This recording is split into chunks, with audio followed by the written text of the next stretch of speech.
I'm Adam Foss of Prosecutor Impact, and this episode of Ear Hustle contains language that may not be appropriate for all listeners. Discretion is advised. What's up, Nigel Poor? Hey, E. Hey, how you doing? I'm good. So we're social distancing. I'm recording in my closet, and you're recording in yours, and we're talking to each other on Zoom. So how's your closet working for you? Well, it's bigger than that place they had me at San Quentin. How about your closet? Well, I'm going to say I'm actually glad I have bought all these clothes because I think they're keeping the echo down as we record. And you know, you taught me about photo mapping, so I'm looking at all those pair of shoes behind you. Oh, God, I'm so embarrassed. I think, about 36 pairs. But 36 pairs is not bad. You don't think it's that bad? Nah, not at all. I got about that right now, and I only been out how long? Oh, my God, just over a year? And it's taken me more than half a C note in years to get all those shoes? Yes. So that's not bad at all. I really appreciate your support. Okay, let's get to something a little bit more important than shoes, even though shoes I think are important. So we're on our own this week, Erlan. Right. No New York, just you and me in our closets. That's right, Nige. And we're going to get to this week's episode in a few minutes. But first, we wanted to update you a bit on what's been going on inside during this pandemic. At the time we're recording this, March 27th, all of San Quentin is on modified program, meaning a lot of the blocks are locked down. So New York can't get down to the media lab. But we did get a call from him last week on March 18th. Back then, his cell block wasn't on lockdown. By that time, all visits to California prisons had stopped. Volunteers like me weren't allowed in either. So all education and all other programming done for the time being. New York told us that to protect one vulnerable population in San Quentin, they were moving people around.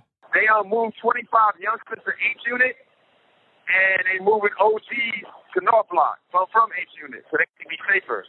For everybody over 60, you know what I mean? They're telling them to self-quarantine, and it's up to them to listen, I guess. Are people giving you a dirty look, like, get the hell off the phone? Now I waited in line. You have 60 seconds remaining. Now when these 60 seconds run out and I try to call back, that's when I get the dirty look. What are you doing in the building? I'm writing. I got some reading and writing to do for school and also some transcripts to transcribe. And I got a pile of books that I never read that I've been meaning to read that's going to actually get read right now. And I'm going to get some rest. All right. Vacation. You got to keep calling us? I'll keep getting in this line and use my one phone call, man, for y'all, man. This is a hell of a sacrifice. Oh, no. It's all good. I'll just get back in line. But that line got long. Yeah. Well, if there's other more important ones, make sure you make them. Yeah, he gone. Oh, it doesn't even say goodbye. It just cuts off? It just cuts off. That's cold. And that was actually the last we've heard from New York. Right after that call, his cell block was locked down too, so no one there could use the phone. But I have been hearing from guys I know in different institutions. I got a call recently from a friend in the L.A. County Jail. My name is Otis Green III, and I've been a California State Prison inmate for the last 21 plus years. Under California Three Strikes Law, I was sentenced to 55 years of life. And fortunately, I had the opportunity to be recommended by the Secretary of CDCR, Ralph Diaz, to have my sentence recalled and to be resentenced. And that happened today. I was sentenced to 12 years and given time served. So what's going to be the first thing you do, man, when you hit the bricks? I'm going to get out and I'm going to walk till I get tired.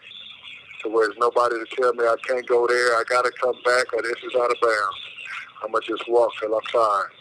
And I'm going to sit down at that point and shed a few tears.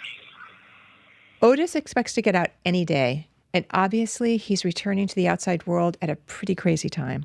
Right. He told me the coronavirus is going to affect his return in some very particular ways. Especially being in the county jail for this month and a couple of days and being circulated around a bunch of people who don't have the best of immune systems. And so I'm not sure if I'm even being around people who have been exposed to this coronavirus. And there's two important people in my life, one being my grandmother, who is in her 80s, that I'm slightly fearful of being able to enjoy or share my joy with her, not knowing if I have been exposed to this. And then also I have a granddaughter, Natalie, who was born 2 days ago. It's going to be someone I'm going to have to stay away from for, safety precautions. And that kind of dampens my spirits a little bit. This call is being recorded. My homie Fanon, who's serving 210 years to life at San Quentin, has a commutation just waiting on the governor's signature. And now this pandemic has him fucked up. Being incarcerated 24 years, right, with a sentence of 210 years to life, at one time feeling hopeless, and then feeling like you got hope because things is changing for me.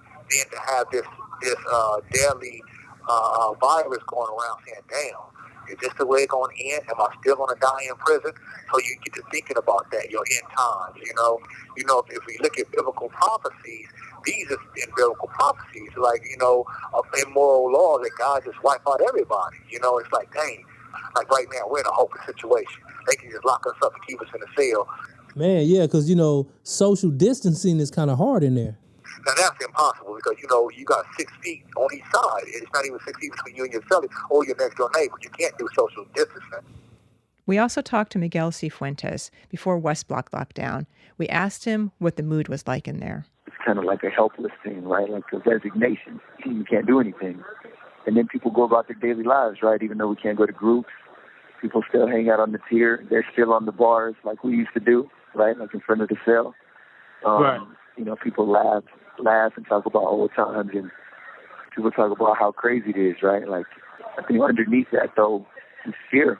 It's fear for our loved ones out there, and some fear about what it would do in here. This call and your telephone number will be monitored and recorded. Hundreds of people could get it in a matter of a couple of days. On these first few tiers, there's on every lower bunk, there's an older guy, in his 60s with a cane and a vest, and has several underlying issues. And, they can't go anywhere, right? There's, I think, 8 to 10 beds in the hospital, and, by the time they have symptoms, it'll probably be too late for them. Like we said, we're recording on March 27th. And as of today, the California Department of Corrections and Rehabilitation says it's tested about 200 incarcerated people. So far, one person, someone in Lancaster in Southern California, has tested positive for COVID-19. All right, we're going to try to keep you posted on what's happening as this pandemic plays out. But meanwhile, let's get to this week's show, which was produced long before the coronavirus shut everything down, when New York and I could still work and record together in the Media Lab. Let's do it. What do you call COs? What do people in prison call COs? 5-0. Hot water. Slaps. Turnkeys. The rollers. When the police pulls up on you, like 4 of them together, I call it gangrene. You just got gangrene. You are now tuned in to Ear Hustle from PRX's Radiotopia. I am Rasan New York Thomas, a resident of San Quentin State Prison in California. And I'm Nigel Poor. Today we're talking about relationships with correctional officers. We call them the Gilligans, goof troop. Cluckheads. They call them cluckheads every now and then. You know what I'm saying? The Spanish boys. You know what I'm saying? COs are a huge presence in the life of incarcerated men and women. Yep. And we wanted to know more about what guys in San Quentin felt about them. Call them the PIG. PIG is an acronym. Police in Green. I call them citizens. Yeah, I call them officers when I talk to righteous ones. Correction officer, sir. I'll be talking with New York on the inside and with Erlon on the outside. Erlon interviewed a formerly incarcerated person who did the unthinkable. Wait. Come on. Don't give away that. Let's hold that for later in the episode. You guys got to wait. But it was so unthinkable, he wouldn't talk about it publicly until he was out of prison. They call them a lot of things, man. But they just police. You know what I mean? They just police. They've been a lot of other things in my days, but that's the only thing I can say about it.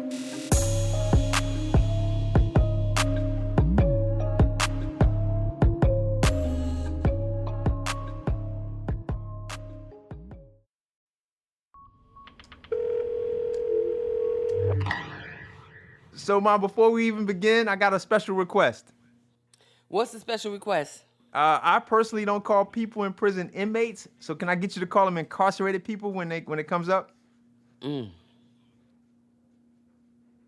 long silence.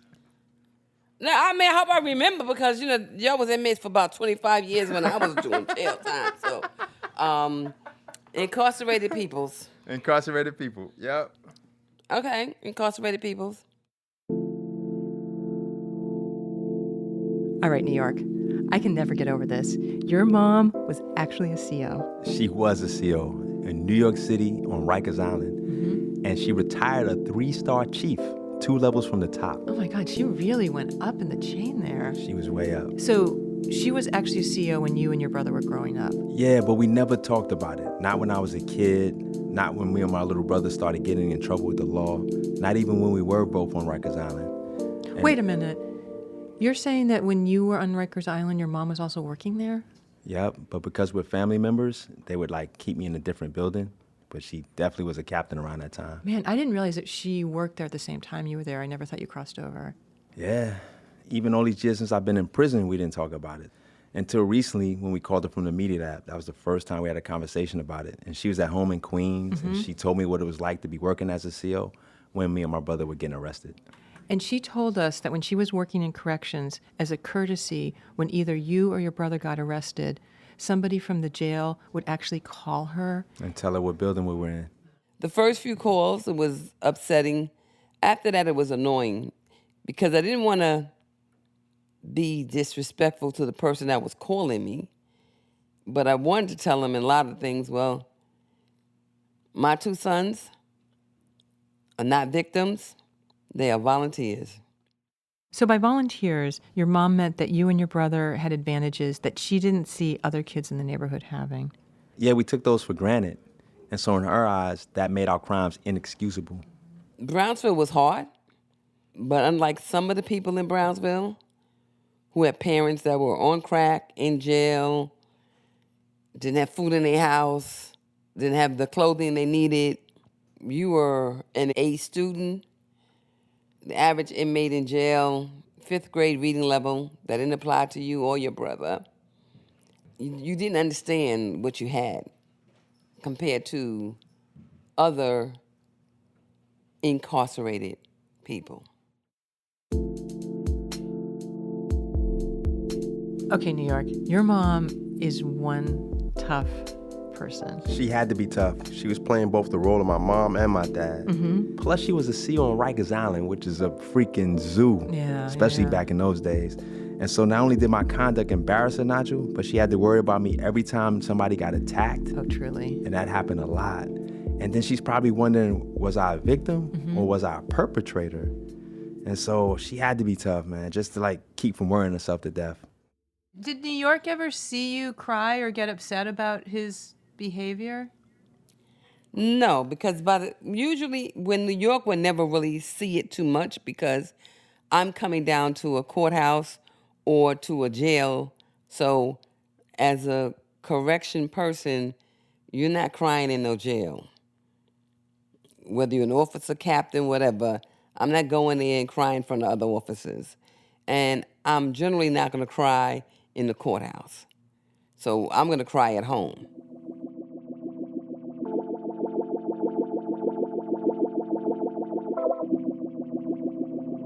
We're going to hear a bit more from your mom later, but let's get to the experience that guys here in the California prison system have had with COs. And let's start with the bad old days, when things between COs and prisoners were... Incarcerated people, Nigel. Incarcerated people. Point taken. When things between COs and incarcerated people were really pretty brutal. The Corcoran prison atmosphere was us against them. It was us against them. This is incarcerated person Wayne Mo Mobley talking about a prison that in the 90s was one of the most notorious in California. It's just so much violence. We not only had staff that was against us. So is this during the legendary time in Corcoran when they were arranging cockfights and yes, that yes, time period? Yes, they're shooting the building. That was a likely possibility, and I've seen that several times. Shooting in the building, New York? Yeah, it wasn't uncommon. Between 1989 and 1995, 50 people incarcerated at Corcoran were shot, 7 fatally. Whoa. And what about cockfights? Yeah, that cockfights are when the COs would let 2 groups of incarcerated people be in the same place at the same time, knowing they're going to fight. So intentional. Intentionally setting up a fight. Wow, can that really happen? But for me, at that particular time right there, that's just another day in the office. It was no room for error, so we was always on point.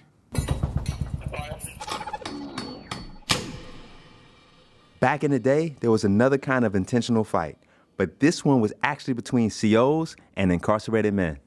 I had heard that there was a time in prison where guys and COs would agree to fight, and a CO would take off his, what do you call it, his badge? Mm-hmm. And of course. It's true? Yes, it is. I've experienced that. This is Ralph Teddy Brooks. He did time in the 80s, and then he returned to prison in the 1990s. Because I thought I was a little tough dude at one time, you know. Back in 86, me and the officer, we kept having arguments. He might get caught tearing up my cell, you know, stripping me out just to humiliate me, you know. So I used to tell him, man, you ain't nothing but a punk, you know. Let's go up in here and deal with this. It was in a stairwell. I called him out a few times, and one day he said, man, come on, man. Took his badge off. A couple officers stood outside to where that we both went in there with the same attitude that, you know, okay, I'm going to show you I'm not going to back down from you. Started throwing blows till, you know, one of us gave up. Well, I mean, how does it end, though? I mean, there must be so much adrenaline and like, machismo filling the space. You know, just one saying, okay, we're good. We're good. It's good. You know, you ain't fighting to break no jaws or bust no noses. Yeah, that's one thing that's weird about violence, like the mutual respect that can come out of that. Well, and then do you understand how it works? I don't understand it. I understand how it works. It works, you know, it's like you call me out and I say, let's go, and we go, there's going to be a lot of respect there because you show me that you're more mannered than what you show me by you just talking. We couldn't corroborate this particular incident. It took place a long time ago, but we did learn that fights like these between COs and incarcerated guys did take place on occasion.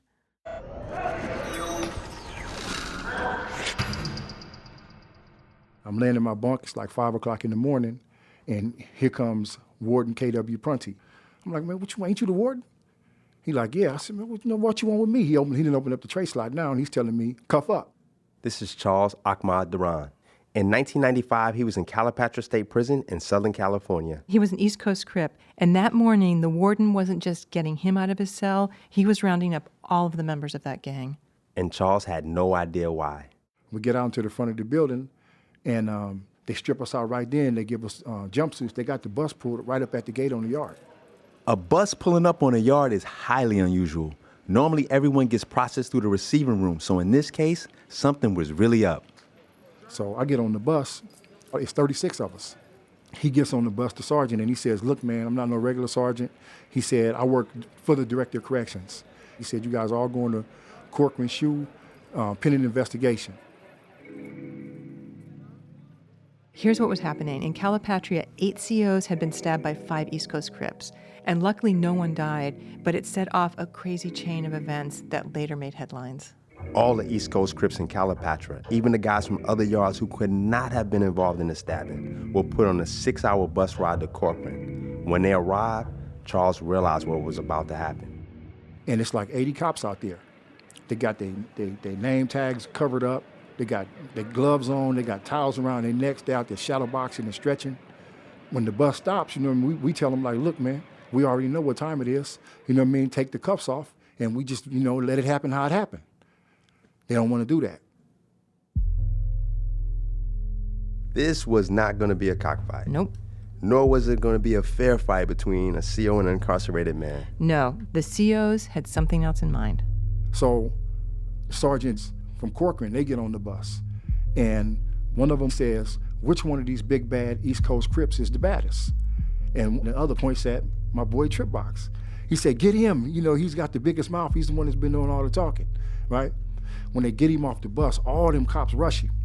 I mean, it's like a swarm all around him. So I'm like, damn, how you know how they doing the homie? So now the realization hit me that this is probably what's gonna happen to me. And it did happen to Charles. His leg irons were taken off, he was thrown off the bus, swarmed by COs, and beaten. You know, that was it. That wasn't that bad. But that was just the start. COs brought him across the yard and into a building. I walk up in the building and I see this cat named Peachum. I see him up against the wall, like all out of breath, looking like he was hurt. I'm like, damn, what's happening with that? What happened to him? And they turned me up in the room, so it's 6 cops up in the room and the 2 that brought me. You know what I mean? So I come up in there. First, they all rush me. They all hit me. And then after a while, they get smart. And they had one big old Mexican dude. They like, let him hit him. You know, he hits the hardest, right? So they let him whoop on me for a while, right? At one point, I was on the ground, and they was stomping up and down on top of my head. And finally, they drugged me up out of there. I couldn't breathe. All the air was out of me. And they get me up on my knees, but like I said, I can't breathe. After that, they threw him into a cell. Peacham's already in the cell. Right, so I sit on one bunk, he sit on the other bunk, and I just lay back, you know what I mean, to catch my breath. We don't even talk. Well, it was the worst ass whooping I ever got in my life.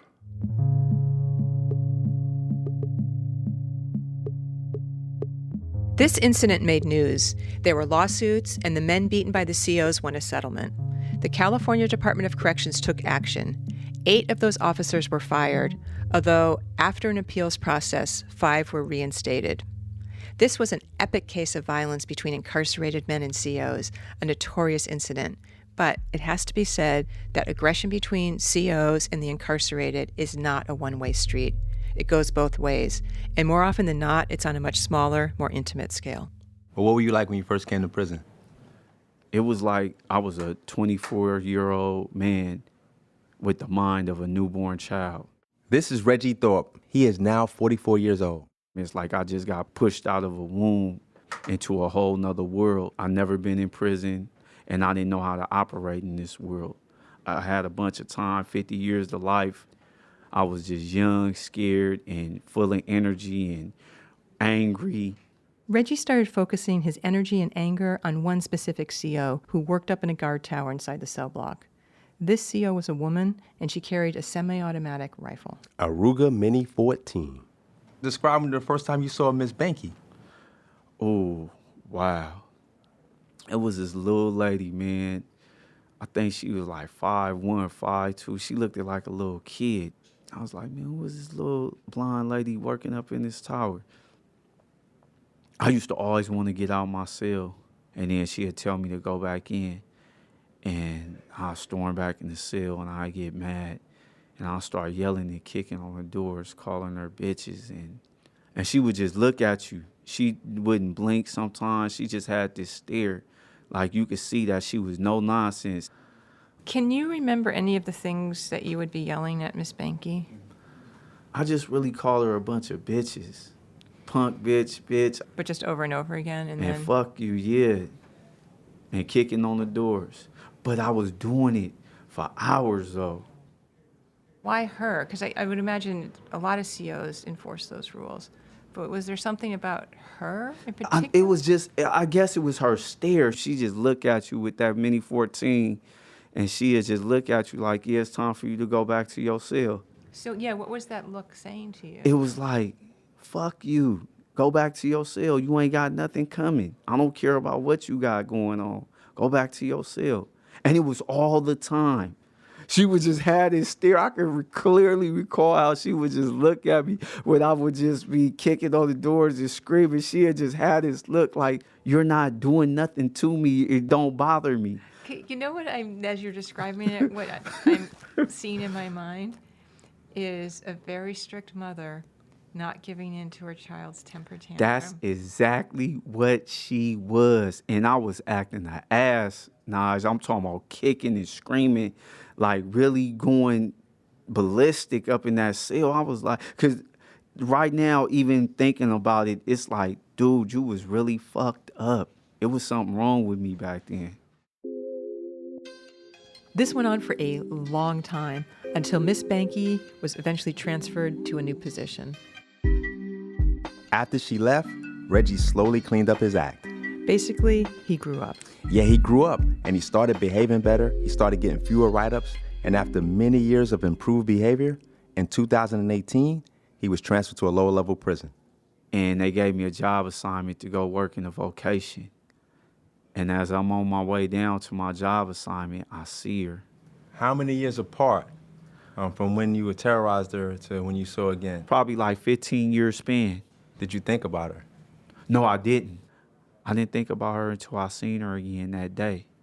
And she looks at me, and she got this look on her face. It's not the same look that she had when she was up here in the tower with the stare. She looked more petrified, and she was shocked. She started asking me questions in rapid succession, like, where you doing here? Where you live at?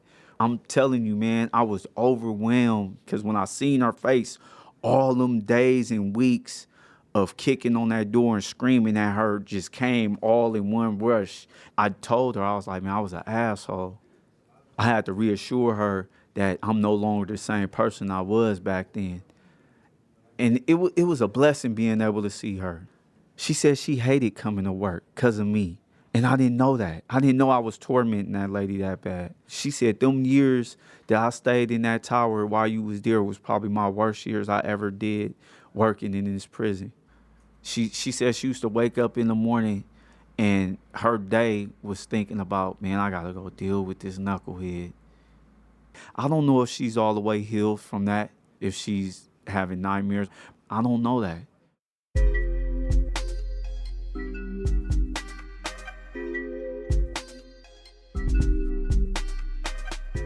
Miss Banky is now retired. We got in touch with her to see if she wanted to share her side of the story, but she declined.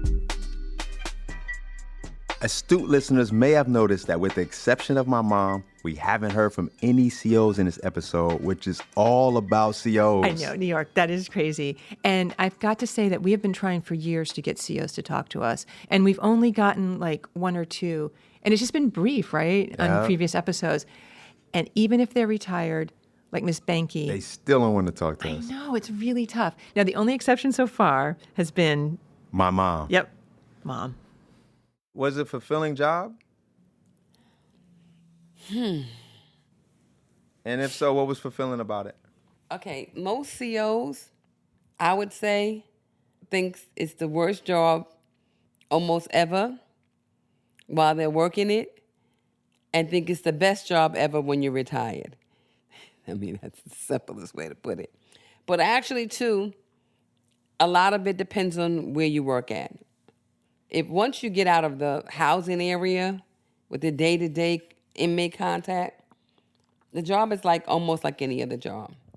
Once you start to work up front in an office area, it's not that jail job to you.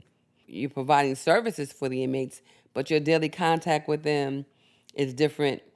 And when you meet with them and they're trying to tell you what it is they want, you're trying to tell them how you can maybe get them what they want, that you have a different rapport with them.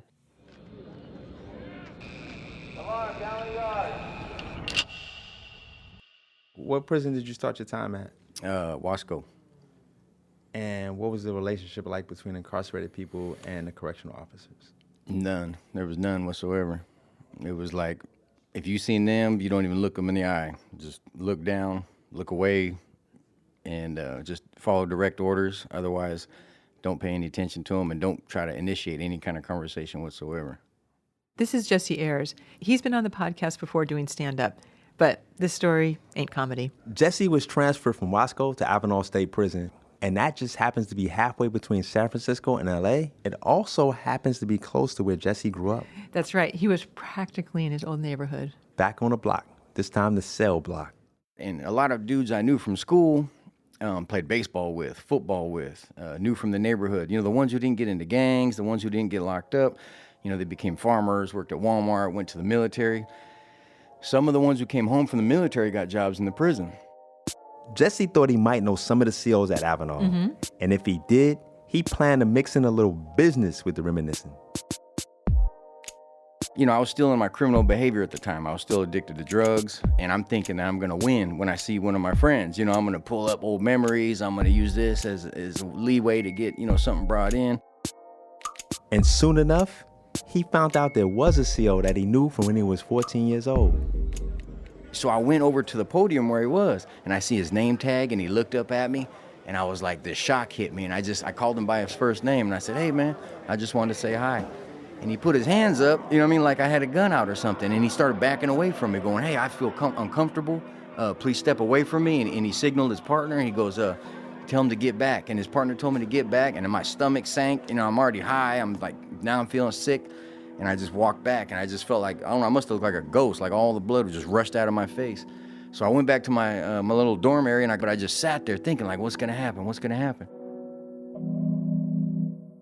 Okay, New York, we have talked about this on Ear Hustle before. This is a classic case of overfamiliarity. Yep. Prison officials are looking out for any relationship between outsiders and an incarcerated that might lead to trouble. Mm-hmm. The problem here is that Jesse might be able to use their shared history to get something out of the officer. Right. Drugs, contraband, all kinds of stuff. And the captain calls me in, I'm sitting there, and they go, well, it's nothing personal, it's just business. You know, and next time you see somebody you know, keep your fucking mouth shut. They all knew I was trying to get somebody to bring me something. Jesse now wonders if his old friend may have been getting back at him for something that happened years ago. The last time I had seen him, we were 14, and we were at his birthday party.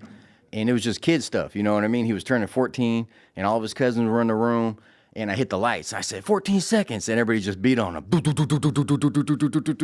And after the time ran out, I turned the light on. He looked at me, and he was like, man, you fucked up my birthday party.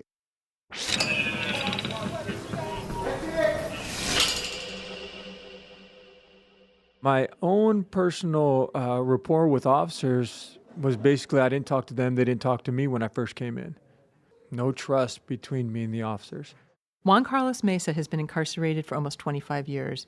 He started off in a maximum security level 4 prison, but when he transferred to Solano, a level 3, things started to change for him.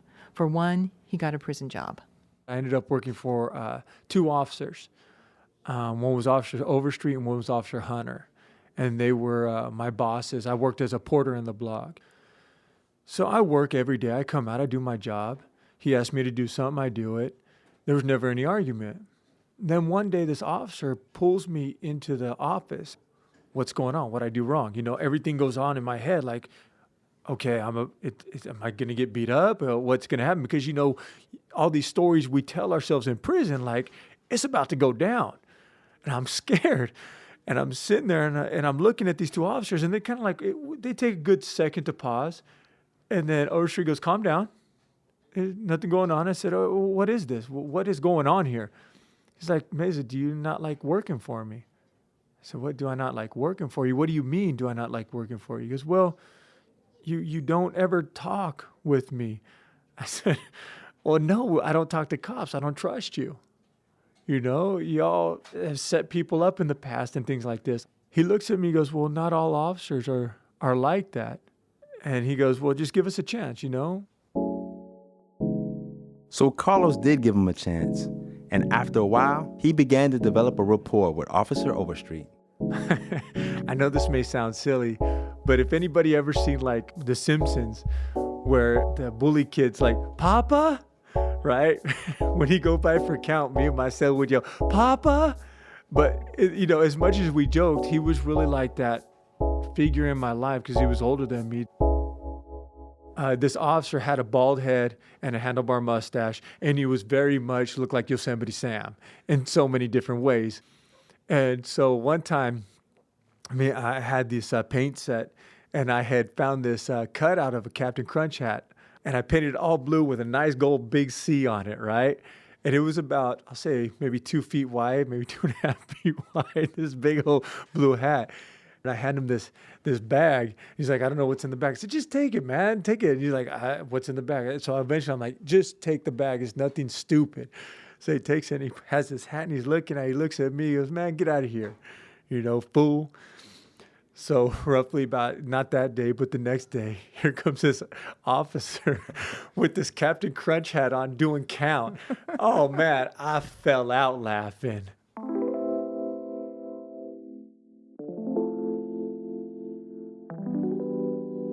I didn't ask for it, but this officer is one of the officers like got me into who I am today. And I think he really, I don't know what he saw in me. Maybe he saw like how I joked with my cellie or how I interacted with other people. And he felt like, why do you only put that in one place? But he nurtured this and brought out this side of me that I use now everywhere I go. And I really thank him for that because he got me out of the idea of an us and them.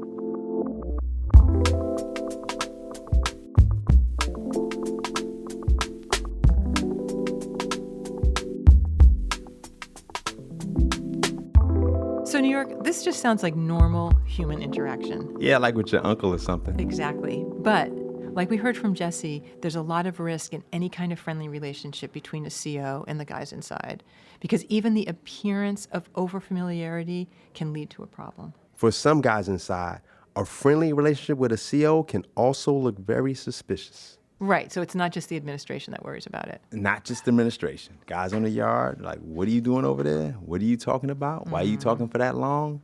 What did you feel about other incarcerated people seeing you having this relationship with correctional officers? I used to get like really scared, anxious, but then I would say to myself, I'm not doing anything wrong. You know, the idea is that if I'm talking to an officer, I must be snitching, right? That's why I didn't want to talk to street to begin with, is because what if people think that I'm doing this and I'm not? I don't want to get stabbed. I don't want to get beat up. I like my face. I don't want it rearranged. Did you ever run into any problems? I did. I ran into problems here and there. There were guys like, hey, man, you know, you sit in that office too much. I said, and I would tell them, you want to come sit with me? Like, you want to come sit in that? If you want to be there, you could be there. I have nothing to hide. A lot of good memories. In fact, when I left Solano to go to Soledad, you know, the weirdest thing was he shook my hand and then he pulled me in for like a hug. And it was a surreal feeling. Like, I never hugged a cop before, and it was just a weird thing. And he was like, man, take care of yourself and be safe. And it was a really profound time for me right then and there, because growing up the way I did, from house to house, from city to city, I never had any like real substantial relationships with men like that. And here was one where, you know, he cared. And it was life-changing, man.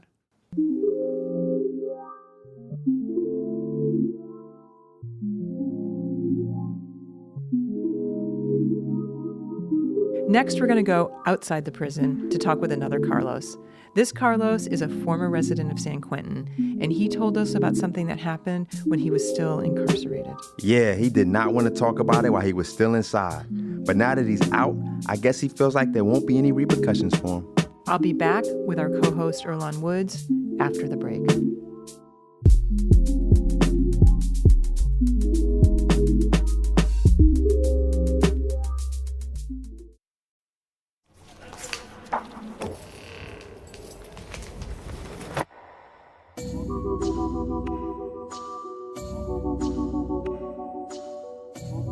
You know, Nige, not that long ago, my place of residence was North Block, one of the housing units at San Quentin. I know. And you know what? I'm wondering if you hated it because you were always in the media lab. I think I just hated being locked and confined inside of a building in a cell. And I enjoyed the freedom of the media lab. And how about the challenge of all the great work we did? That was cool too, but it was the freedom of the media lab. So the story we're about to hear took place in West Block, which is pretty much a carbon copy of North Block. Yeah, it's like this huge concrete building. There's 5 tiers in it. And I actually have heard it's bigger than North Block, though. Yeah, it's by a few cells. I think when the average person picture a prison cell, that's pretty much what West Block looks like. And the story we're about to hear took place in the showers of West Block. And if there's one place I don't miss, it's the showers. Oh, God, I'm That sure. shit was horrific. The water is just flooding sometime, and you got to stand in that shit. And you're not alone. Oh, you're not alone. It's like 50 other dudes in there. In any case, a few years ago, Carlos Flores was finishing up his shower in West Block, and here's what happened. I got out of the shower butt naked. I'm naked as I came into the world. And I'm drying off, and then all of a sudden we had this Vietnam vet guy who was on the first tier in West Block. His eye was missing, bad health, you know what I mean? Still kicking though. And just one of these things where you look over and nobody was around, it was just him. There's blood shooting out of the bottom of his leg, like the inner ankle, but massive amounts of it to where he's like, I just hear, oh God. And I look, blood spewing out everywhere, and I'm like, what's going on? So immediately, I don't know, I just grabbed the trash bag. I know how to make a tourniquet, so I made a tourniquet real quick. I went over naked, wrapping his leg up, and I'm screaming, man down, man down. And the other officers come. Boom, they come running. And they're just standing around, like looking at me, and then Dutton comes. Dutton was the sergeant on duty that day in West Block. And this guy comes gung-ho, like no regard for himself. And I'm not saying foolhardy, but like very methodical, like, here, get out of the way, boom.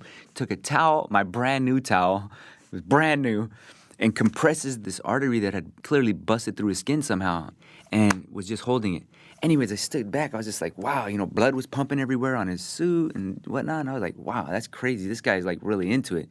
I could see the concern and the care in his effort for this guy. You see a lot of shit in prison, but this incident stuck with Carlos, and it took on a new meaning a few years later. What's your name? Sergeant Cuevas. And can you tell us about what happened on, what was it, April 16th? Wait a minute. No, March 11, 2016. Okay, March 11, 2016. You remember the day? I was assigned to the education department down in Lower Yard here in San Quentin. I remember it was just like any other ordinary day. I will say it became time to, for lunch. I go to the education center every day on my way into the media lab, and it's this one-story building with a ramp leading up to the door, and there's always an officer behind the desk. Yeah, it's a pretty chill place. Guys hanging out between classes, taking in a little sun out on the ramp.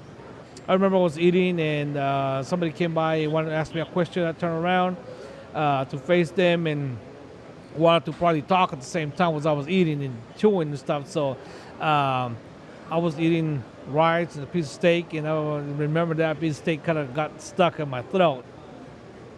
We're chilling, and then all of a sudden, Cuevas appears like, flailing and is patting his back or something, and I kind of like went back. I thought he was joking with us. Carlos was hanging out in the education department with his friend is still at San Quentin, and he didn't want to be identified in this story. You'll understand why in a minute. I couldn't get not even a little bit of air, nothing. So, of course, after a few seconds, I started to panic because I couldn't, breathe, nothing, make no noise, nothing like that. So that's when started patting him on the back. He was like patting him like a baby, and I knew something was wrong because you don't touch a CO.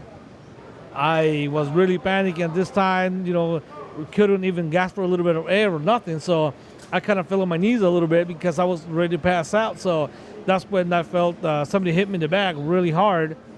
It's one of those moments where you get this sensation of time stopping. You can see everything. Everything instantly slows down, I guess because the senses are heightened. And I walked up behind him, and I was like, are you serious? And then Cuevas is a big man. I knew I couldn't Heimlich him. So he was leaning over the railing with his arms. So I just thought, give it to him in the back, in the middle, with my palm. And I thought that the officers, I never touched the CO, I thought they were like plates. I thought that those jackets were gonna have solid plates. So when I started hitting him, I was expecting to like run into plates, but I ran into, his back, his actual, that Kevlar, I guess that's what it is. It gives, I guess it'll stop a knife, but I just started hitting him over and over. Wouldn't it be awful if the last thing you saw was the yard at San Quentin? Yes, of course. Hey, I will say, if you're going to die in bed, you want to be the last thing you want to see in your mind is your family, your kids, or somebody like that. Not the Lower Yard, right? Especially in San Quentin. I'll be like, you kidding me? It wasn't only Officer Cuevas whose life was in danger that day. This whole thing took place on the ramp just outside the education building in full view of armed guards in the watchtowers. On the ramp, you're in front of like 4 towers, man. Yeah. 3 or 4 towers. And they not perceiving. You don't realize it at the moment happening. Afterwards, immediately afterwards. You're like, I was peeping up at those towers because we had that one, directly across from the education. But I was just lucky, because it would have looked like I was stabbing him. No doubt it would have looked like it. And he was just... He flapping around like, yeah, I'm losing my life, which he's really dying. Yeah, and that motion, that motion of like Buddha palming somebody in the middle of the back looks like you're bludgeoning them. Carlos and his friend, along with another prisoner, basically saved Cuevas' life. And it was big news inside the prison. Yeah, it was even written up in a San Quentin newspaper. Mm-hmm. But only Cuevas was named. Carlos, his friend, and the other guy didn't want their names in the newspaper because basically they didn't want anyone to know what they had done. It put me in a predicament where, like, you aided an officer, like, you helped save him. Can you explain why were you having uncomfortable feelings about helping because the CO? they're officers, you're a prisoner, don't help them. There's this dividing line, there was this mindset back in the day where things were very hostile. It was like division. There were walls that existed that were bad. I mean, really hostile. And I unfortunately had a taste of that, and it was not cool. So it kind of messed with my head, helping this guy. It's like, it really was kind of like helping the enemy, And I remember speaking to a couple guys, and I was telling them, like, hey, dude, don't put my name in the paper. And like having to be forceful with it. Don't put my name in the paper on that. And, it's kind of scary. How are you going to be perceived that you helped this dude? And in the end, like some dudes were telling me, that's good, Carlos, you saved the dude's life. After the Cuevas incident, Carlos got a chrono. Yeah, can you explain what a chrono is, please? A chrono is like a 128. Yeah, okay. Wow, that is so clear now. So what a 128 or a chrono is just a written documentation of good, bad, extraordinary, ugly, whether you've been doing good, whether you've been doing bad, or whether you've been just an asshole. The good, the bad, and the ugly. Or whether you just been hella heroic and going above and beyond, what's called for at the moment. Okay, so Carlos had his chrono. Right. And that's when he started thinking about Sergeant Dutton and the incident in the shower. And he wanted to talk to Sergeant Dutton about the Cuevas incident. I got this chrono, and I'm kind of like struggling with it. I'm walking back from the yard, and I see him on the wall at the entrance at West Block as we're about to go in. And I'm just like, I'm going to show him this and explain to him kind of like what I'm kind of going through because I seen him do this. So I tell him, hey, Dutton, can you read this? He goes, what's this? Snitch kite? I'm like, dude, what the fuck are you talking about? Snitch? Just read the damn thing. And how many people were there? Oh, man, there's like people walking by. So I'm like, damn, dude, like you just got to say some stuff like that in front of everybody? Like, come on, man, just freaking read the damn thing. Anyway, he reads it. And there was a couple officers around, and they tried to like peekaboo on it. And I was like, no, I said Dutton. You know what I mean? So they kind of got mad at me for like checking. I'm like, don't read this. This is only for him. So Dutton read the incident report. He's like, why are you telling me? So I told him, like, I've been kind of like struggling with what I did, like the fear that I was going through. Like, what are people going to say that I saved this dude or they found out what I did? Did Dutton understand what you were trying He did after that because he took a real interest in me afterwards. He would pull me over sometimes like, dude, he would give me some kind of like encouragement on things, and I would it kind of took me back, like having this guy interested in me. And I don't think it was so much because of what I did. I think it was because like he was a mirror to me. I think I was a mirror to him. I think I gave him insight like, dude, you really did a cool ass thing. That was really cool to see that. So it was probably something he had never heard. Probably, like do they get praised for, that's his job. But I actually seen like the human element. The guy was in there full. It didn't matter about his job. Maybe it did. Maybe it was just a training. But the other guys standing around didn't look like that was their training. It didn't look like their training kicked in like his did. Well, no, it sounds like both of you, Dutton and you, both reacted without thinking about it. Like you just saw someone that needed help. Dutton saw someone that needed help, and you jumped to action. Yeah. And it wasn't until after that you started thinking, shit. Did anyone give you a hard time about it? No. But you were worried? I mean, there would be ribbing here and there, like, some ribbing, but nobody ever really, I never really encountered any real significant danger, I felt like. Thank God.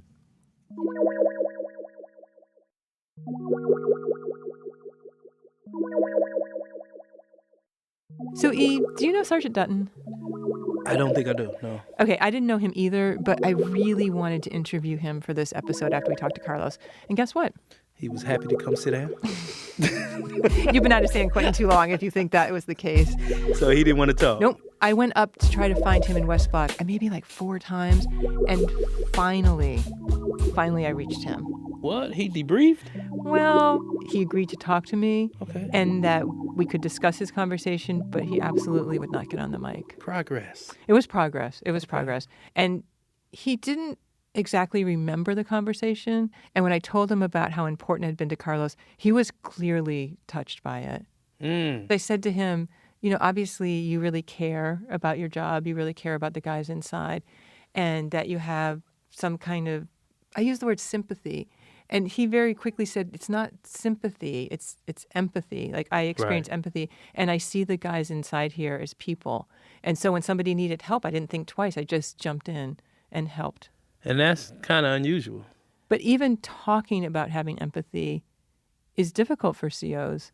Right. I mean, I got the impression that he was saying that can potentially change the way your coworkers feel about you. It just opens them up to a lot of different ridicule. It Yeah. opens them up to, oh, you just an inmate lover. But clearly Dutton, I mean, he obviously really cares about what he does. And it left me kind of feeling sad about the fact that Ear Hustle does so much to change the way people look at those who are incarcerated. And I feel like we've made a dent with that.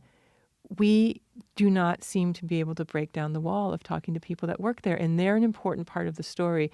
And I also just want to say, like, I meet a lot of great correctional officers, but even the ones that I have good relationships with, I still cannot get a mic in front of them.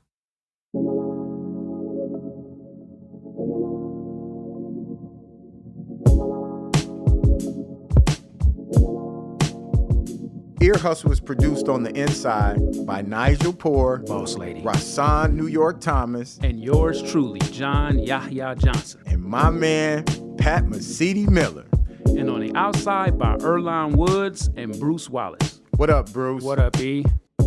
This episode was scored with music by me, Rashid Zinneman, and my guy, Antoine Williams. That's my dude right there. Yep. And let's not forget about the incomparable David Jassy. Fire. Curtis Fox edits this show. Aaron Wade is the digital producer. And Julie Shapiro is the executive producer for Radiotopia. Actually, it's Shapiro, Yaya. Julie Shapiro. Ear Hustle would like to thank acting warden Ron Broomfield. And as you already know, every episode of Ear Hustle has to be approved by this guy here. This is Lieutenant Sam Robinson, the Public Information Officer at San Quentin State Prison. And I am not in front of Nigel nor New York. I am in my office, social distancing as we all should be doing right now. And I have weighed in on this latest episode of Ear Hustle. This one was difficult for me because I think they got a fact wrong in that they said that the only custody staff member that they've ever had an opportunity to speak to was New York's mother. And again, that was insightful. I enjoyed that myself. But man, there has been more than one correctional custody staff member that they have spoken to. They have had the insight and thoughts of Lieutenant Sam Robinson since season 1. I have shared my heart and soul. So with that, although I think they got the fact wrong, I will say that I do approve this episode. And for all of you out there in Ear Hustle Land, stay safe.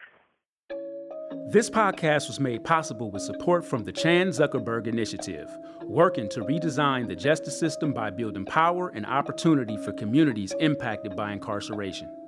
You can find out more about the show and the people in it on the web at earhustlesq.com. Or you can follow us on Twitter, Instagram, and Facebook at earhustlesq. Ear Hustle is a proud member of Radiotopia from PRX, a collection of the best podcasts around. Hear more at radiotopia.fm. Speaking of Radiotopia, we want to thank a few people who contributed to Radiotopia's latest fundraiser. Thanks to Aaron Mazon, Erica Hughes, Stephanie Fox, Susan Rachel, Trainer and Trisha Hansen, Trish and Steve, Tamara Bruno, and Sakai Malamed. And before we go, obviously things are pretty different in our world these days. We're thinking about all our listeners, but in particular, we want to know how the coronavirus is affecting incarcerated people and their families. For family members, you can send us an email. That address is info@earhustlesq.com. And please make the subject of your email Family Inside. And for the folks inside, you can strike us up a kite. Our mailing address is Ear Hustle, P.O. Box 883-723, San Francisco, California, 94188. Again, that's P.O. Box 883-723, San Francisco, California, 94188. And please share this mailing address with your loved ones inside. We might just read some of your notes on an upcoming episode. And sidebar, thanks Post Office for still being open. And for everybody inside, please share our address with all your fellow incarcerated people. I'm Earlonne Woods. I am Rasan New York Thomas. And I'm Nigel Poor. Thanks for listening. March 27th, 2020.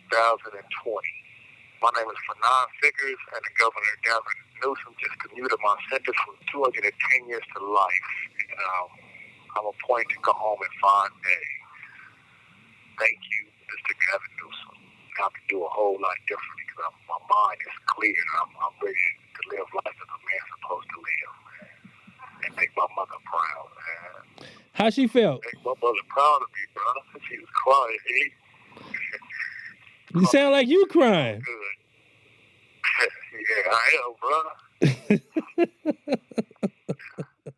That's right. Right as we were recording our last narration for this episode, we got the good news that Fanon Figures, that was serving those 210 years to life under California 3 strikes law, had his sentence commuted. Things are changing every hour, and some of those changes are great. One more piece of good news before we go, and this one I should get a beat for.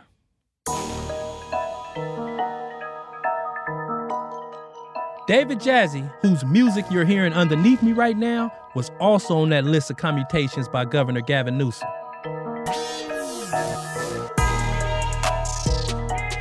David Jazzy, who we refer to as the Swedish Phenom, has been providing dope-ass beats for Ear Hustle since our very first episode. If you've heard an episode of our show, you've heard his music. We'll keep you posted on him and Fanon. Until then, enjoy.